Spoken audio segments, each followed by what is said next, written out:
All the past mistakes and the present ones are linked to this problem. Imperialism, slave trade, colonialism, neocolonialism, the ongoing sectarian conflicts in many parts of the world, all in one way or another spring from this pseudo-ideology. The fair and authentic ideology of being my brother's keeper, as it says in the book of Genesis, chapter 4, verse 9, is the true antidote to this poison. Abandon all forms of chauvinism and the world will be safer for everybody. This is a good topic. It adds another nail in the coffin of the old parasitic arrangement where only a small portion of humanity, those living in the United States of America, Canada, Western Europe, Australia, and New Zealand, lived in affluence while the rest of the world lived in abject poverty. The reasoning then was as if one could not be affluent without doing so at the expense of somebody else. This logic has now been challenged. Since 1981 to 2010, 380 million and 207 million people in China and India, respectively, have come out of poverty. Even in Africa, a continent with a lot of accumulated disadvantages, 414 million people have come out of poverty. Isn't the world a better place with this spread of affluence? Haven't the old affluent societies and the new ones both benefited? The United States is today exporting goods and services to China worth US $120 billion per year. The European Union is exporting goods and services to China worth US $356 billion. Hasn't the spread of affluence benefited more people? The SDGs understood this very well. There are 17 of them, and they are: end poverty in all its forms everywhere, end hunger, ensure healthy lives, ensure inclusive and equitable quality education, and promote lifelong learning opportunities for all, achieve gender equality. All the 17 SDGs as you know them. I don't have to read them because you know them. All this is a different way of diagnosing and providing a prescription for the problems of underdevelopment. We are happy at last the global agenda captures most of the ingredients necessary for growth and transformation of societies, as happened in the past for those societies that pioneered the Industrial Revolution. In particular, the inclusion of energy on the list of the SDGs is a departure from the past global agendas. These SDGs fractionate and put differently many of our own 10 strategic bottlenecks.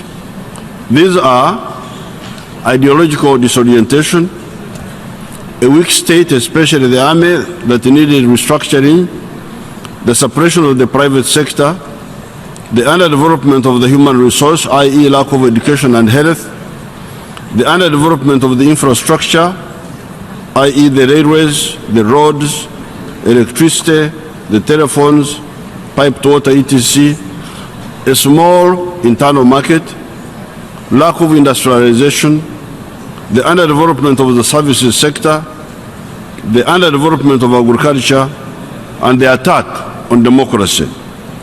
As you can see, there are two crucial bottlenecks that are missing in the SDGs. These are ideological disorientation, which for us is bottleneck number 1, and market integration, which is bottleneck number 6.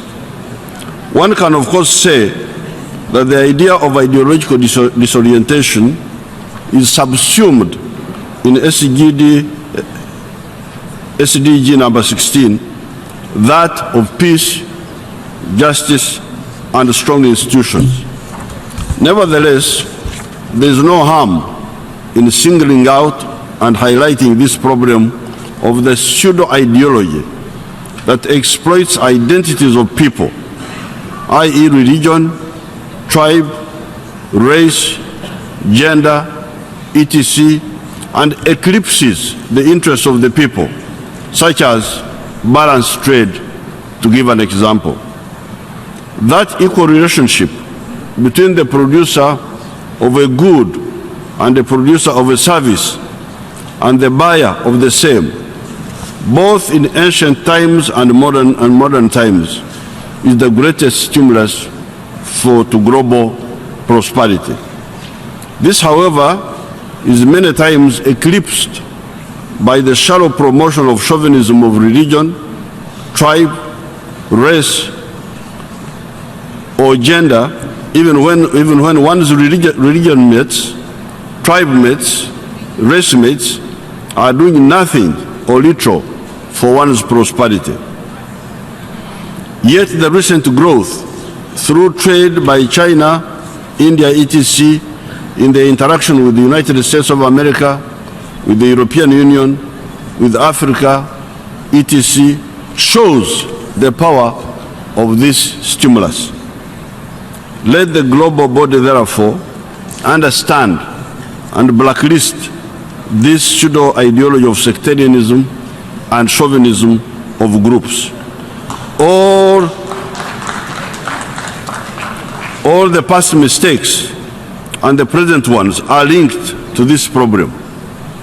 Imperialism, slave trade, colonialism, neocolonialism, the ongoing sectarian conflicts in many parts of the world, all in one way or another spring from this pseudo-ideology. The fair and authentic ideology of being my brother's keeper, as it says in the book of Genesis, chapter 4, verse 9, is the true antidote to this poison. Abandon all forms of chauvinism and the world will be safer for everybody. In my dialect we say, Karashangabo imrasha. The one who shoots arrows at others should expect arrows to come his way. End of quotes. Finally, our bottleneck number 6, the bottleneck of fragmented markets in Africa, possibly also in other places, should also be addressed. It is easy to trade with China, with India, with the United States, with Russia, with Brazil, or Indonesia, because there are markets of 1.3 billion, 1.2 billion, 150 million, 200 million, and 200 million respectively, because they are societies under one political authority each. We and the others that have got fragmented markets must struggle to rectify this deficiency. In Africa, we are already moving. Hence, our East African community, our common market for Eastern, Central, and Southern Africa, our SADC, common market of Southern Africa, our common market of West Africa, and ultimately, the common market of the whole of Africa, as we agreed recently in Kigali, Rwanda. These markets are taking us in the right direction. Remember that when I buy what is produced by your factory, I am supporting your prosperity. And when you buy what I produce, you are supporting my prosperity. Long live the SDGs, but please do not forget to add the bottlenecks observed by us above. I thank you.